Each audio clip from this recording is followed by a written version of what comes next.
warahmatullahi wabarakatuh. Waalaikumsalam warahmatullahi wabarakatuh.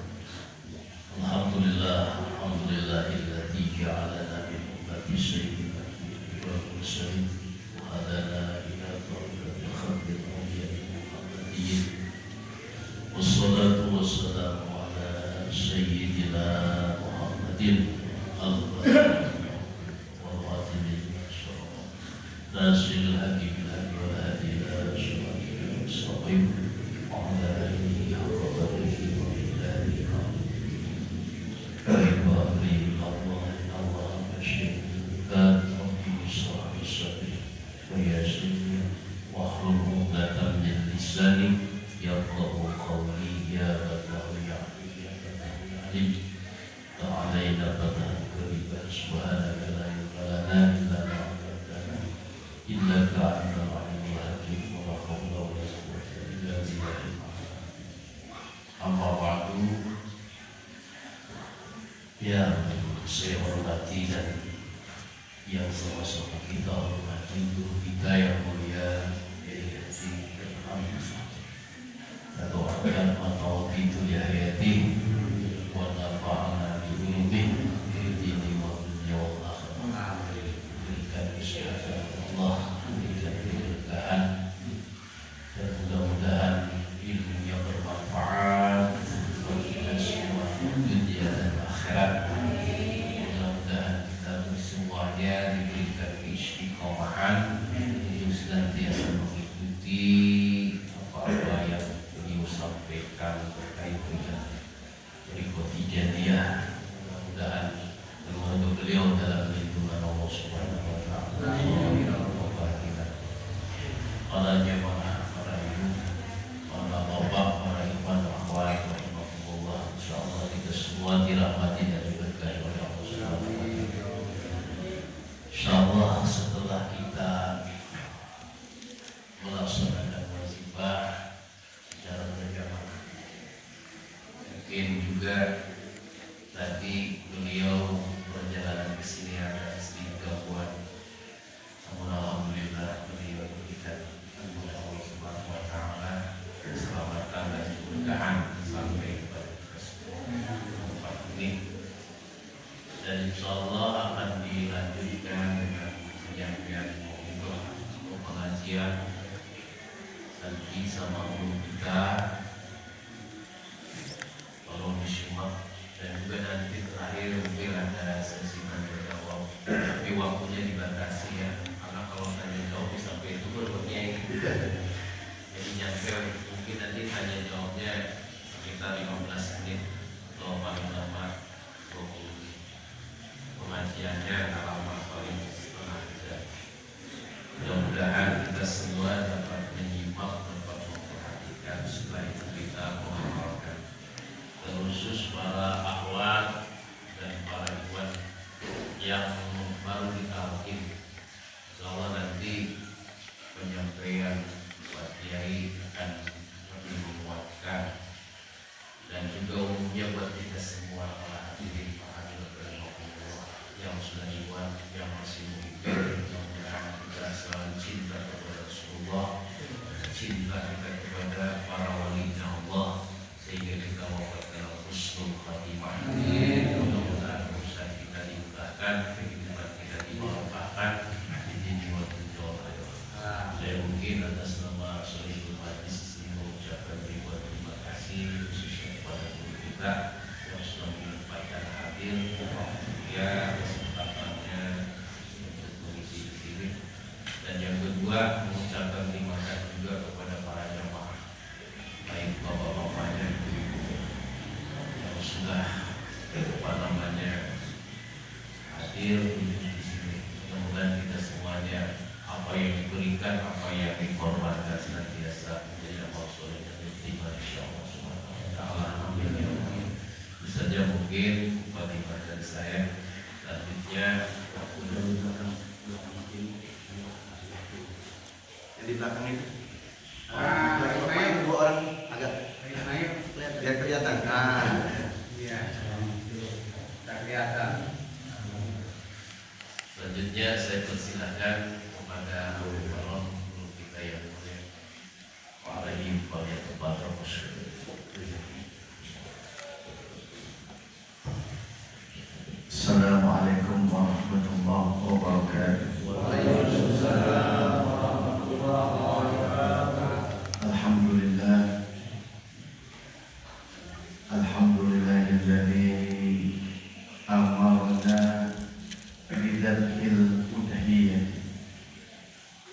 أشهد أن لا إله إلا الله وأشهد أن سيدنا ونبينا ومولانا محمدا عبده ورسوله لا نبي بعده. بسم الله ما شاء الله لا يسوق الخير إلا الله.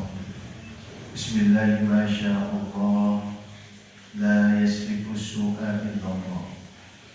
بسم الله ما شاء الله ما كان من نعمة فمن الله.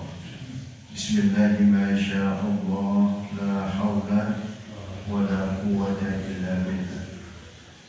اللهم صل على سيدنا محمد الفاتح لما أغلق والخاتم لما سبق ناصر الحق بالحق والهادي إلى صراطك المستقيم وعلى آله حق قدره ومقداره العظيم. أما بعد. Semoga kita yang hadir di majlis yang mulia ini Allah kuatkan iman Islam kita. Allah berikan kepada kita istiqomah, ketaatan di dalam beribadah kepadanya sampai kita meninggal dunia. Allah berikan kepada kita kesehatan zahiran wa batin. Allah berikan kepada kita rezeki yang halal, yang barokah, yang banyak. Allah jadikan diri kita, pasangan hidup kita, keturunan kita, orang tua kita sebagai hamba-hamba yang soleh dan soleh. Allah jadikan kita istiqomah di dalam kita berfarifah ini sampai kita meninggal dunia. Allah jauhkan kita dari segala macam musibah, bala, bencana. Dan kita berharap apa yang kita lakukan di tempat ini semuanya makbul, diterima oleh Allah Subhanahu wa Ta'ala, dengan harapan kita tidak keluar dari tempat ini melainkan dosa-dosa kita diampuni, hajat-hajat kita dikabulkan oleh Allah, kesulitan-kesulitan kita diangkat oleh Allah Subhanahu wa Ta'ala, dan Allah wafatkan kita dalam keadaan husnul khatimah. Al-Fatihah. Bismillahirrahmanirrahim. Alhamdulillahirabbil alamin arrahmanir rahim maliki yaumiddin. Iyyaka na'budu wa iyyaka nasta'in ihdinas siratal mustaqim. Shiratal ladzina an'amta 'alaihim ghairil maghdubi 'alaihim waladdallin. Yang sama-sama kita muliakan guru kita Mukarram Kiai Haji Nur Hamid, sahibu zawiyah, sahibu majlis ta'lim wa tadhkir al-hamidiyah, mada'allahu bikulli hayati, para asatid, para ikhwan, para akhwat sekalian yang dimuliakan oleh Allah Subhanahu wa Ta'ala. Kita bersyukur kepada Allah atas segala nikmat karunia yang Allah berikan kepada kita, sehingga alhamdulillah sampai saat ini kita dapat melaksanakan kewajiban-kewajiban kita sebagai hamba Allah, sebagai umat daripada Nabi kita Muhammad SAW, sebagai murid daripada guru kita Qutb bin Maktum Sayyidina Ahmad bin Muhammad At-Tijani radhiyallahu anhu. Para ikhwan akhwat sekalian yang dimuliakan oleh Allah, alhamdulillah tadi kita sama-sama melaksanakan wazifah berjamaah. Wazifah berjamaah ini dalam tarekat Tijani merupakan sesuatu yang wajib, ya, kecuali akhwat, ya, untuk dilaksanakan sebagai seorang murid tarekat Tijani, kecuali ada khusus. Dan ketika seorang murid tarekat Tijani, ya, melaksanakan wirid wazifah ataupun haidalah, ya, yang secara berjamaah, itu hakikatnya telah melaksanakan, ya, ataupun melakukan hadir di majlis zikir. Ya, jadi tadi itu kita sebut juga dengan majlis zikir. Jadi ikhwan Tijani ataupun akhwat yang hadir pada wazifah berjamaah atau haidalah berjamaah itu hakikatnya hadir di majlis zikir. Ya, majlis zikir. Nah, majlis zikir ini keutamaannya kalau kita bicara secara umum ini luar biasa. Ada seorang sahabat Nabi yang bernama Sayyidina Salman Al-Farisi. Beliau suatu hari pernah bertanya kepada Rasulullah, "Ya Rasulullah, ma ghanimatu majalisil dzikr?" Wahai Rasulullah, apa keuntungan, apa ghanimah? Ya, kalau ghanimah secara harfiah itu rampasan perang, tapi di sini maknanya keuntungan. Apa keuntungan dari orang yang hadir di majlis zikir? Kemudian Rasulullah SAW beliau menjawab, ghanimatu majlis zikri atau majalis zikri al-jannah. Ya, jadi keuntungan ya daripada orang yang hadir di majlis zikir adalah al-jannah, yaitu surga. Dan masih banyak lagi ya keutamaan-keutamaan orang yang hadir di majlis zikir. Itu secara umum. Nah, kalau ikhwan tijani yang hadir di majlis wazifah berjamaah, kemudian juga haidalah berjamaah, ini fadilahnya, keutamaannya luar biasa. Bahkan dalam salah satu kalam daripada guru kita Sayyiduna Ahmad bin Muhammad Tijani, beliau mengatakan bahwa kalau seandainya ikhwan tijani, akhwat tijani mengetahui keutamaan yang ada di majlis ataupun di wazifah berjamaah, ya maka mereka itu akan mendatanginya walau habwa, ya, walaupun dengan merangkak.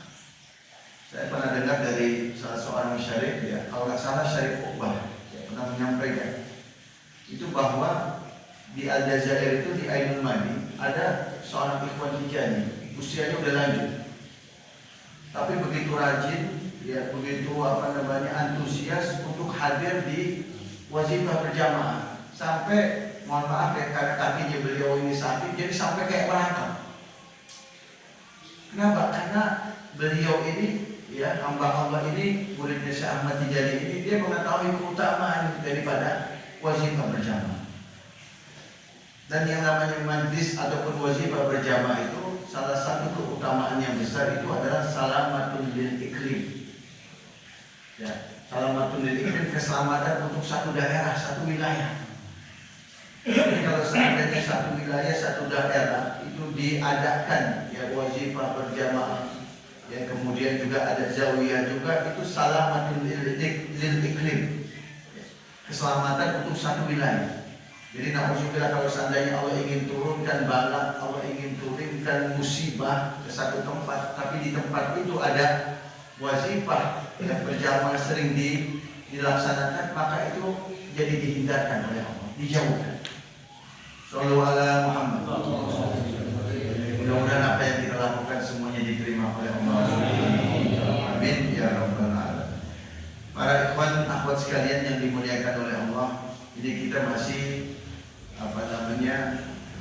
momentum ya ataupun momen dari Idul Adha. Ya, Idul Adha.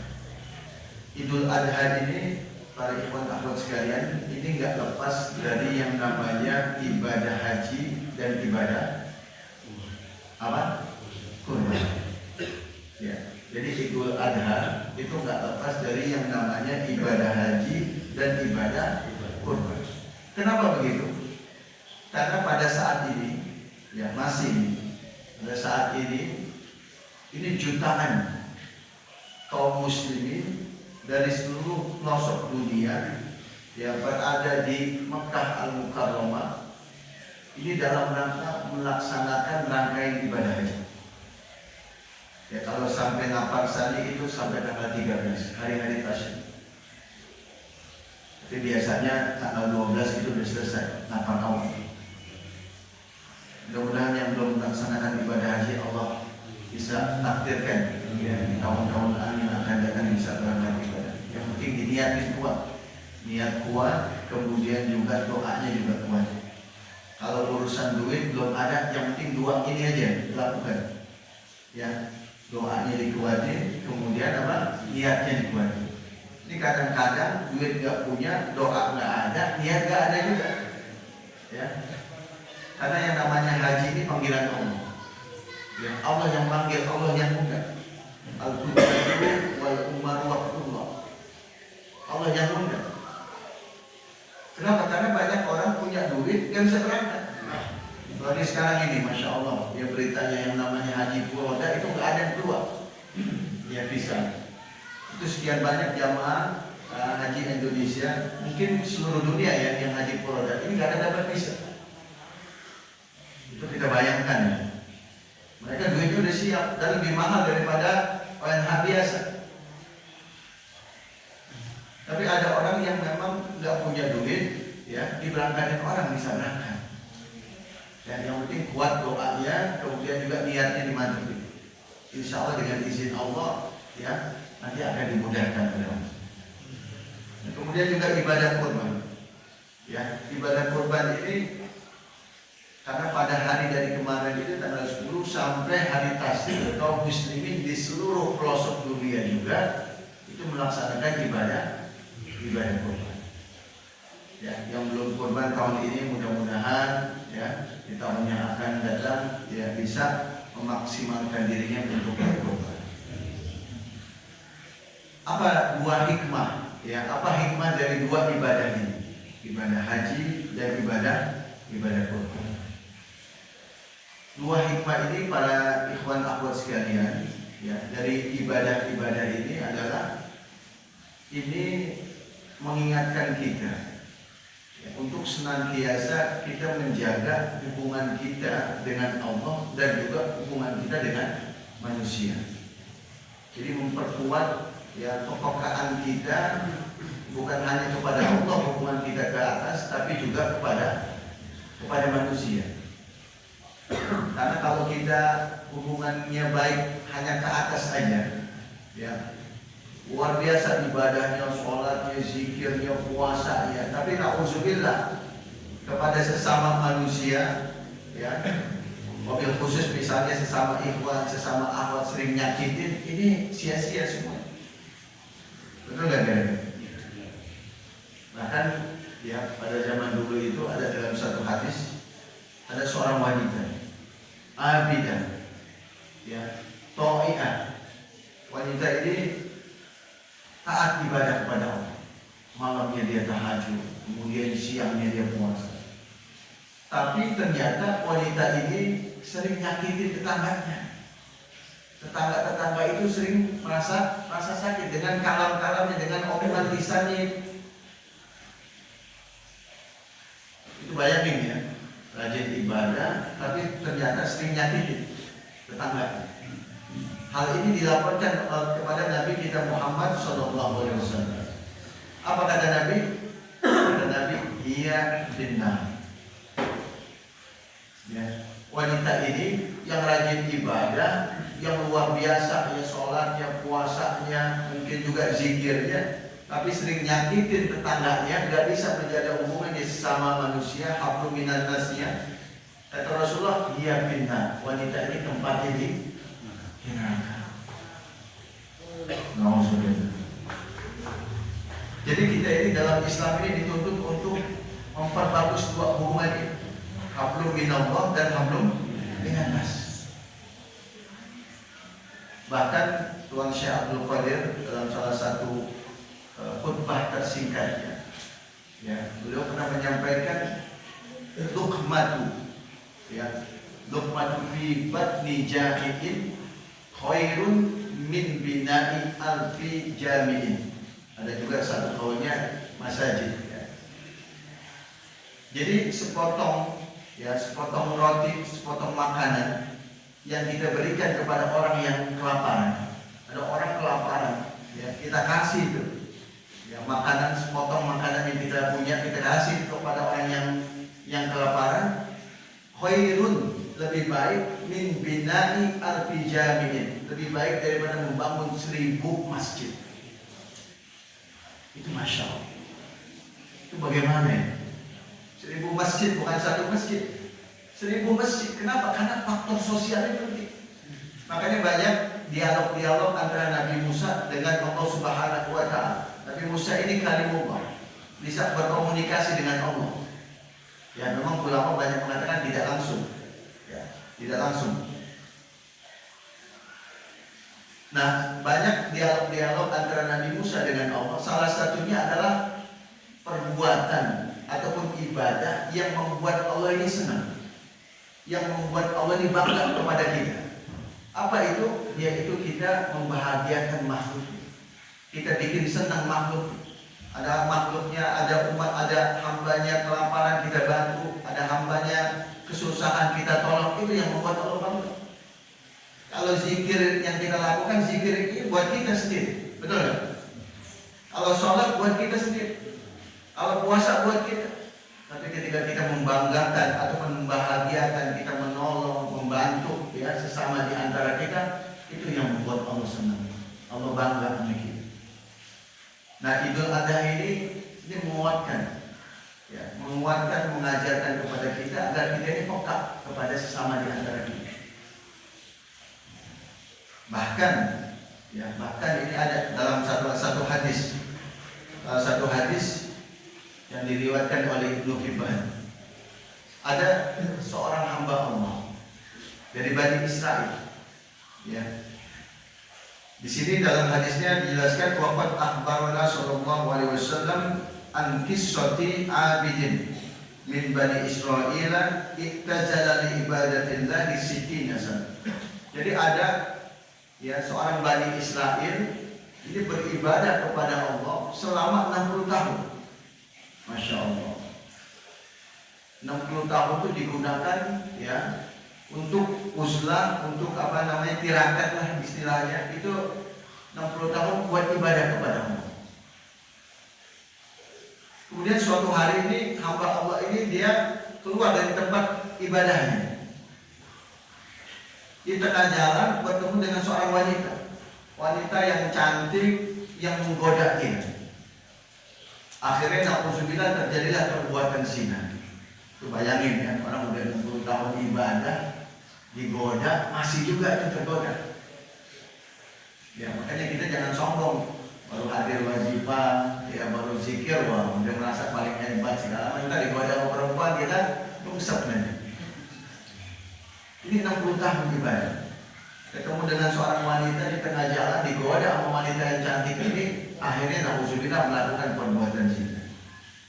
Setelah melakukan perbuatan zina ini, ya hamba Allah ini nadimah, menyesal, sampai menangis.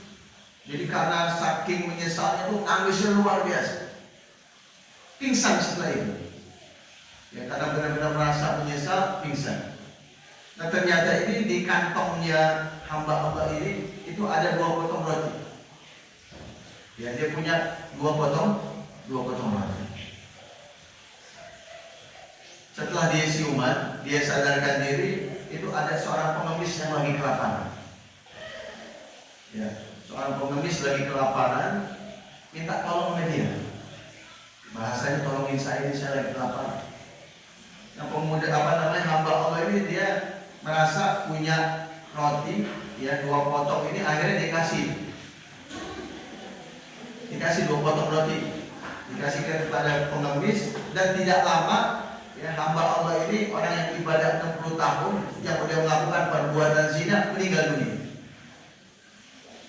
Setelah meninggal dunia ditimbang, ya, ditimbang amal ibadahnya yang telah dikerjakan selama 60 tahun dengan perbuatan zina. 60 tahun di satu sisi ya ibadahnya, kemudian di satu sisi perbuatan zina. Ternyata ya para ikhwan sekalian, ini yang perbuatan zina ini lebih berat. Ini nggak ada apa-apanya nih yang 60 tahun. Masya Allah. Perbuatan zina lebih berat. Nah tetapi dia punya sedekah. Ya, sebelum dia meninggal dia sedekah. Sedekah kepada hamba Allah, kepada pengemis yang sedang kelaparan. Makanya kita memberikan makan ini, masya Allah. Saya waktu di Mesir itu, mungkin sampai sekarang ya, ada seorang ulama di Mesir namanya Profesor Dr. Syekh Ali Jum'ah. itu punya gerakan namanya it'amut ta'am, ya, memberikan makan. Ternyata memang fadilahnya, keutamanya luar biasa. Bahkan dalam salah satu hadis ada satu pintu surga, ya. Jadi dalam satu hadis dikatakan bahwa kalau seandainya kita memberikan makan kepada seorang mukmin yang sedang kelaparan, seorang muslim yang sedang kelaparan sampai laparnya hilang, maka Allah akan masukkan dia dari satu pintu, dari pintu-pintu surga yang tidak dimasukin oleh Allah kecuali orang yang melakukan amalan seperti ini. Luar biasa memberikan makan. Tapi ada juga hadis yang mengancam kita. Keimanan kita tidak dikatakan sempurna kalau seandainya ada tetangga kita, kitanya kenyang, tetangga kita kelaparan. Itu iman kita itu dipertanyakan. Jadi ini dampak sosialnya, kepekaan sosial. Nah, kembali ke yang tadi itu, ternyata ini beratan perbuatan zina. Nah, hamba Allah ini dia punya amalan, punya sedekah. Punya sedekah 2 potong roti sebelum dia meninggal. Ditimbang, digabungin, ya, sedekah 2 potong roti digabungin dengan ibadah yang telah dikerjakan selama 60 tahun, ternyata beratan ini dibanding perbuatan zina. Shallallahu alaihi Muhammad. Akhirnya Allah ampuni dia dan Allah masukkan dia ke dalam surga. Cuma ini, ya, waktu itu saya ceramah di daerah Cigombong. Ada yang mungkin waktu saya ceramah ketiduran dia. Akhirnya dia ngandelin 2 potong roti kemana-mana, dia bawa 2 potong roti. Jaga-jaga. Nyambung nggak? Diandelin jadi 2 potong roti kemana-mana, dia bawa 2 potong roti itu. Khawatir gimana. Nah, ini jangan sampai. Ya, mau saya bilang. Intinya ini sedekah. Bahkan dalam satu riwayat itu Nabi Muhammad SAW pernah waktu ketika beliau ada di Masjid Nabawi, dikabarkan oleh malaikat Jibril. Kata malaikat Jibril, wahai Muhammad, itu di rumah kamu ada seorang wanita calon penghuni neraka. Pernah dengar nggak? Pernah dengar? Ya. Ada dalam satu riwayat begitu. Jadi dikatakan, ya, malaikat Jibril berkata kepada Nabi Muhammad SAW, wahai Muhammad, di rumahmu ini ada seorang wanita calon penghuni neraka. Kaget Nabi Muhammad, ini siapa ini? Ya, siapa ini? Akhirnya Nabi Muhammad cepat-cepat pulang ke rumahnya. Ternyata ada seorang wanita yang sering membantu, ya, pekerjaan istrinya Aisyah. Ya, kata Nabi kepada wanita ini, wahai hamba Allah, mulai sekarang kamu gak usah kerja lagi, kamu bebas. Biarin saya yang bantu atau nanti ada orang yang membantu. Nah, sebelum pulang ini wanita ini sebelum keluar dari rumahnya Nabi dikasih sepotong kurma. Kurmanya ukurannya besar, ya, bukan kurma sukari, kurma aja, kurma itu mungkin ukuran besar. Dikasih kurma, sepotong kurma, ya, dikasih. Kemudian di jalan beliau keluar ini, wanita ini keluar dari rumah. Ternyata di tengah jalan ketemu dengan pengemis. Masalah saya nyebut pengemis ini branding. Makanya kita kalau ada pengemis apalagi kita tahu susah ini benar-benar dia apa itu bantu. Bisa jadi itu malaikat yang Allah utus sama ini. Kalau kita nggak bisa bantu jangan kita marahin. Kalau kita bisa bantu dengan ikhlas. Ada pengemis yang lagi kelaparan, diberikan itu kurma, padahal dia juga lagi lapar. Dikasih kurmanya, ya, kemudian jalan. Wanita ini pulang ke rumahnya dan pengemis ini pergi juga ke tempat. Seketika itu juga malaikat Jibril datang, ya, nemuin Nabi Muhammad. Kata malaikat Jibril, wahai Muhammad, wanita ini sudah jadi calon penghuni surga. Shallallahu alaihi Muhammad. Supaya kita nggak bisa, jangan meremehkan sekecil apapun kebaikan ibadah yang kita lakukan, karena bisa jadi gara-gara yang kecil itu kita masuk surga. Dan kebalikannya, jangan kita meremehkan sekecil apapun sebuah dosa, karena bisa jadi gara-gara dosa yang kecil itu kita keseret ke neraka. Jadi yang namanya sedekah, kita peduli dengan orang lain, ini luar biasa, luar biasa. Bahkan seorang mayit Kalau seandainya kematian ya bisa diundur, ya. Laula akhartani ila ajalin qaribin fa asaddaq. Ya, kalau seandainya kematianku ini, ya, yang tinggal dikit lagi ini bisa diundur, fa asaddaq. Aku akan sedekah. Bukan aku akan zikir, bukan aku akan puasa, ya, bukan aku akan haji, akan kurban, bukan. Fa asaddaq, aku akan sedekah. Jadi keutamanya luar biasa. Artinya apa? Kepedulian kepada orang lain. Nah ini apa namanya, momentum Idul Adha ini mengajarkan kita, menguatkan juga pada diri kita agar kita ini peka, ya, terhadap sesama di antara kita. Lebih-lebih kepada ikhwan, akhwat, kaum muslimin, dan juga ya yang tidak kalah pentingnya juga kita peka terhadap saudara-saudara kita yang ada di Gaza, di Palestina. Jangan sampai nauzubillah, ya, kita ini di sini senang, mau makan, ada, ya, mau kemana-mana aman. Kemudian kita cuek aja dengan saudara-saudara kita yang di sana. Kalau kita nggak bisa bantu secara materi, paling nggak kita merasakan dan doa. Kita doa mau. Nggak bisa bahasa Arab, pakai bahasa Indonesia, ya Allah paham. Itu ada kepedulian. Karena saudara-saudara kita ini yang ada di Gaza, yang ada di Palestina, itu saat ini merupakan kaum muslimin yang mendapat ujian paling berat. Betul gak kira-kira? Luar biasa. Kita ini kan manusia yang diperlukan doa. Ya, alladzina amanu min al-khawf wal ju'. Dimana ila bi Quraisyin ila bihim yadata syita'i was-sayf fal ya'budu rabb hadzal bait alladzi at'amahum min ju'in wa amanahum min khawf. Nah ini dua kebutuhan manusia, aman, ya, negara, wilayah ini aman, nggak ada perang, nggak ada huru hara, nggak ada bencana. Yang kedua, perutnya aman. Ini satu aja misalnya ada makanan tapi nggak aman, susah. Atau kebalikannya, ya, aman, nggak ada huru hara, nggak ada perang segala macam, tapi nggak ada makanan. Payah juga. Nah ini saudara-saudara kita yang ada di Gaza ini nggak bisa merasakan. Makanya paling tidak, ya, kalau kita tidak bisa membantu secara materi, kita doain terus.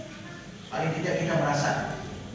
Karena la yu'minu ahadukum hatta yuhibba li akhihi ma yuhibbu li nafsihi. Rasulullah ini tidak beriman sempurna di antara kita kalau kita belum mencintai orang lain sesama muslim sama kita mencintai diri kita sendiri. Ini levelnya tinggi.